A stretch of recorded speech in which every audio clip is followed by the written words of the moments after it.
start with the introduction of Kapil Sharma ji. By qualification, Kapil ji is a dual qualified as chartered accountant and a law degree with practice as lawyer specialization in indirect tax with around 15 years of experience. He is by designation partner with the direct tax practice of the firm. He specializes not only in indirect taxes but lead laws which are interrelated with GST.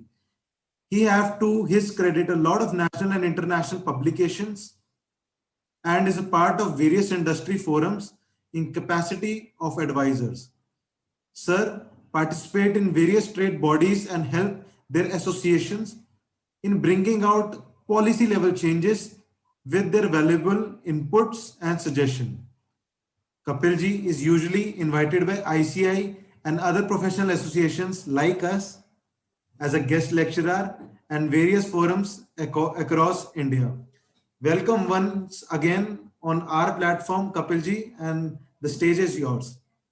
Just start up. In the meanwhile, the screen gets shared with the participant. So thank you so much for inviting me. Thank you, Webtel, and thank you, CGPI, both for giving me the opportunity to come back and deliver something on this forum. So thank you very much for that. Wishing you a happy CA Day, Doctors Day, and as well as the critical events. On this point, let's get quickly moved on to the High Court decision. I'll take 15 minutes, though by and large issues are covered by my colleagues also. But I just want to have a bit of difference of opinion on certain points, which I thought I'll highlight to you from a lawyer's perspective, so that at least we can at least appreciate the dispute as to why it is a dispute, what is the reason behind it, and why are we facing this heat. If I quickly move on to the first topic. Just to interrupt, yes. Kapilji, is my screen visible? Yes, sir. GST on ocean freight. I will just, not an issue. No problem. So we quickly move on to the first topic, that is the intermediary. I think both Vimalji spoke on this point. Only two things that I want to mention here is, though there is a difference of opinion, but if you technically see how the law has been framed, the wisdom to restrict the credit and to define the place of supply, both are given under the IGST Act, that the provisions can impose reasonable restriction insofar as defining the place of supply is concerned. As far as the constitutionality of is concerned, there is a difference of opinion. My view goes with the decision of the second member, which has differed and said the constitutionally it is valid that you can impose reasonable degree of restriction on defining the place of supply because the law provides you for the wisdom on that. It's a larger issue whether the Constitution Article 246 and the other article give you the power so as to decide whether you can frame the law or not, because there are certain articles which are embodying the entire concept. Article 269A, then 269A5, 246A, there are various authorities and various points on this which can be argued. But yes, if you can clearly see one point, even judiciary decided. One of the specific points which I wanted to mention, which Vimalji also touched upon, if you see the practice which is there in terms of the other developed country, which is broadly based on the OECD guidelines, therein they go to the consumption part, that where the services are consumed, those should be considered to be the place of supply. Specifically, if we apply the consumption-based tax, which critically forms the backbone of the GST law also, because it is a supplier-based or a destination-based consumption tax. If the intermediary who works for the overseas principal, if we see the consumption and if we see the destination of the end services, it is not India. The services provided by the intermediary perhaps are getting consumed by the overseas supplier, who actually takes a decision whether to do the import or export within the territory or not. So if we technically apply the test of destination-based consumption tax, the restriction or the embargo placed on intermediary services under 13(8)(b) perhaps does not stand. That is one definitely a valid point which has been highlighted by my fellow speaker. But if we talk about the power, whether constitutionally it is valid or not, I think imposing a reasonable restriction are definitely intra-virus the constitution as given by Justice Abhay Ahuja on the subject. That is my first point. from the perspective of more, I'm coming from more of the argument which can be there in terms of for and against the principle in this critical decision which has been given by High Court. If we quickly move on to the second cycle, I think a lot has been discussed about the provision relating to input tax credit, right? One question which comes to me very often is, what is the nature of input tax? Whether it is my vested right, whether it is my constitutional right. So all people ask different set of questions based on their understanding of Constitution of India. Let me set some records straight right away. Input tax credit is a credit which is available to you under the framework of law. It is a benefit, it is a benevolent provision that the scheme framed allow you certain degree of relief from double taxation.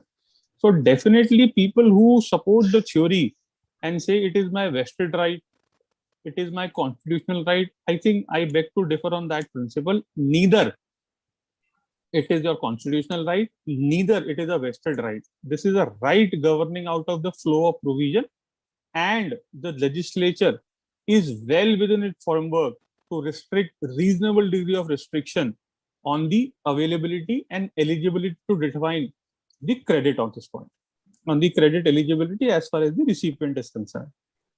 One specific point I wanted to highlight, lot has been discussed on ocean freight, what happens to this, what happens to that. I think if you see the discussion on ocean freight right from day one, the primary argument on ocean freight has always been that the person who is paying tax is importer. He is not the recipient of services. The recipient of services is the person who has sent the goods into India, which is the exporter.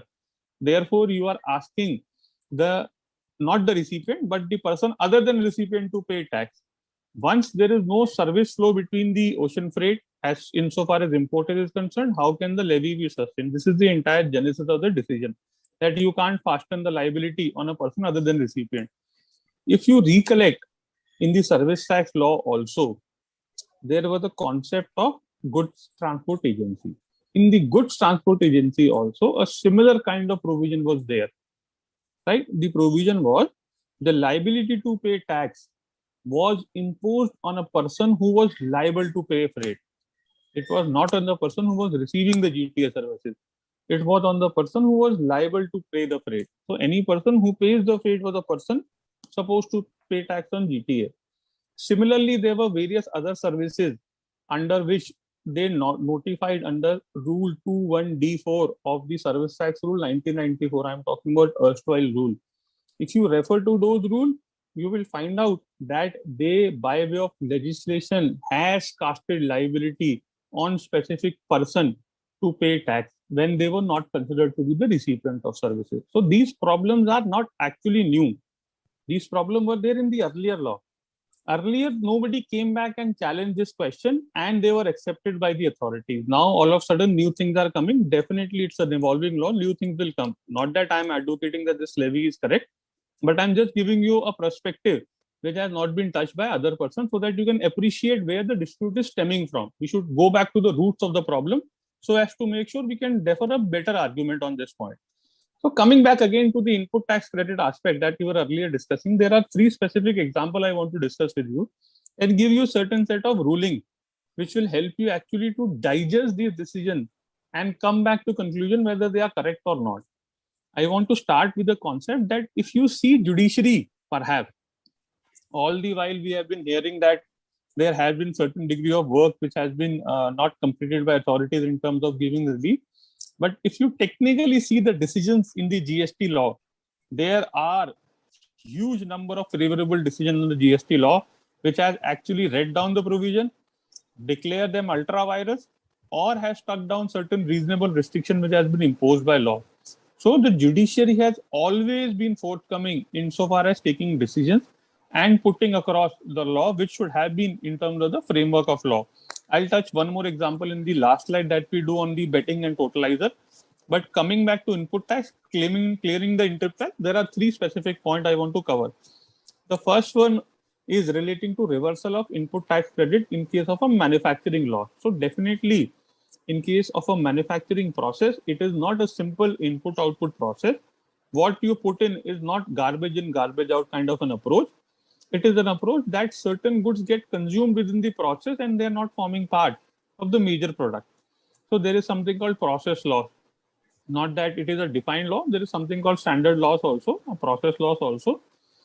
The dispute was relating to section 17(5)(h), which say this is a block credit, credit not allowed with respect to goods which are stolen, right? Destroyed or written off or disposed of by way of gifts. This particular specific problem came up.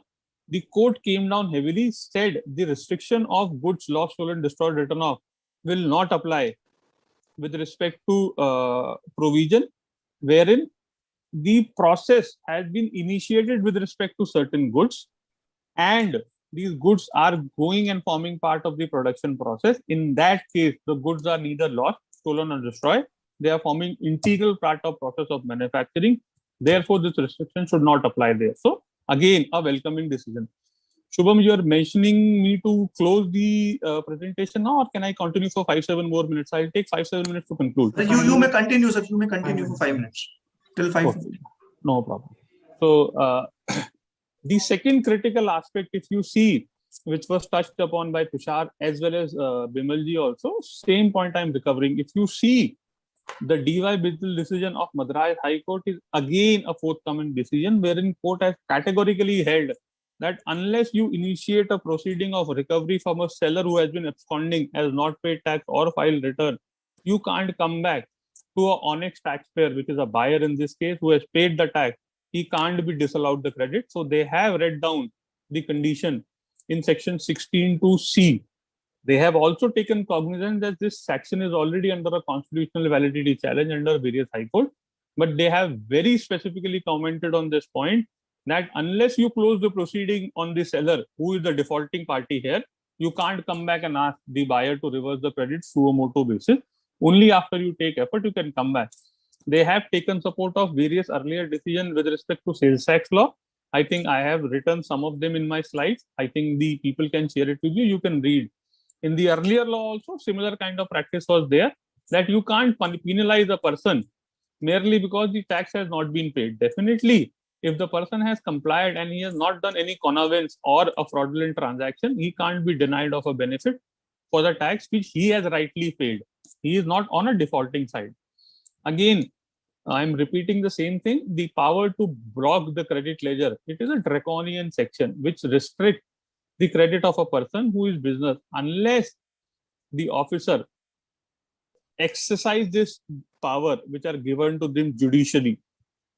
There has to be a reason to believe. That reason to believe should be recorded, captured. It should be reasonable, and there should be odi alteram partem. There should be an opportunity given to the person to come back and see if he is rightfully complying the law or he is not complying the law. Unless you give him a specific power to come back and explain his case, giving a suo motu power to block the credit ledger, I think is traveling way beyond what has been contemplated in the industry. This has been categorically held by the Gujarat High Court in the SS Industries case. If you may refer to that case, you will clearly find out they have clearly distinguished that this should be a far-reaching power. This should be very sparingly used only after you give the opportunity and do the particular health check, and the reason to believe should be captured carefully. Now, if I may come back to the last topic that I want to discuss was with respect to the totalizers issue. I was discussing on the betting and the horse racing case. The provision which was there is CGST rule 31A3. This rule actually made the entire collection proceed taxable as against the earning of the club. So whenever you go for any betting, everybody contribute a particular set of money. It goes to a totalizer. From that totalizer, it's kind of a pot. From that pot, the rewards are distributed. After the rewards are distributed, if there is any money which is left over, that is taken up by the club or the person who's organizing the race.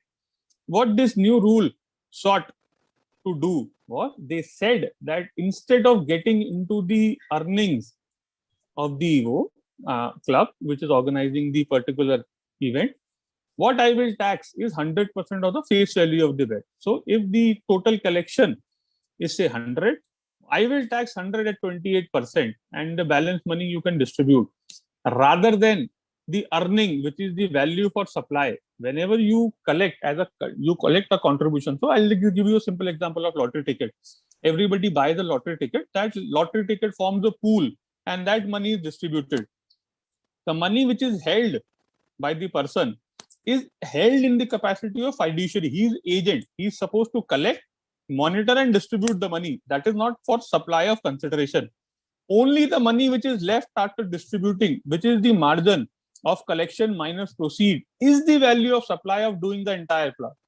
I can't tax the entire proceed itself. It is taxing the actionable claim which is barred. What rather I should be taxing is only the taken away. What is the money left after the distribution of reward? It is very clearly coming out from the decision that they have appreciated the position and they have applied their mind to come back and said this rule itself is ultra virus. Therefore, they have quashed, the Karnataka High Court, this particular decision in Bangalore turf club. So I wanted to bring to your notice that if you are facing any such problem with respect to the concepts such as credit or double restriction or denial of refund on frivolous ground or multiplicity of proceedings, definitely you have certain spaces. Definitely you have locus standi to approach before the court. And today, courts such as Punjab, Haryana High Court, Delhi High Court, Odisha High Court, Gujarat High Court, Bombay High Court, these are actually high courts which are entertaining writs on these points and giving you relief with respect to applicability of circulars or not. In case you are facing any such problem, you should formulate a particular reason of that problem, define the scope, and then look forward to go back to the court and do the particular challenge of a provision before the High Court. Therein the chance is there. You have your right, but there should be a cause of action, number one. There should be analysis whether you are taking all the relevant ground or not. You should check your jurisdiction and then only formulate the case. My experience of dealing with High Court for past 15 years says very clearly, if you have a valid point and if you are backed up by a right set of decisions, you have a valid case to represent your case. Whether it will be relief or not, I think it's anybody's call. But perhaps you can definitely go back to a court and put forward your argument. Chances today of court granting you favor are definitely higher than what they were earlier. Therefore, my earnest request to all the participants, especially to those who are representing the industry and the chartered accountant, we should be very clear in terms of analyzing the opportunities and then take up the chance with respect to whether should we approach a court or not after checking these things. With this, I want to close. Thank you very much for giving me the time and the opportunity to bless. I'm happy to be a part of this forum. Thank you so much. Thank you so much, Kapilji, for once again coming on our platform and as always giving a different perspective to the general laws and the rulings as per your experience.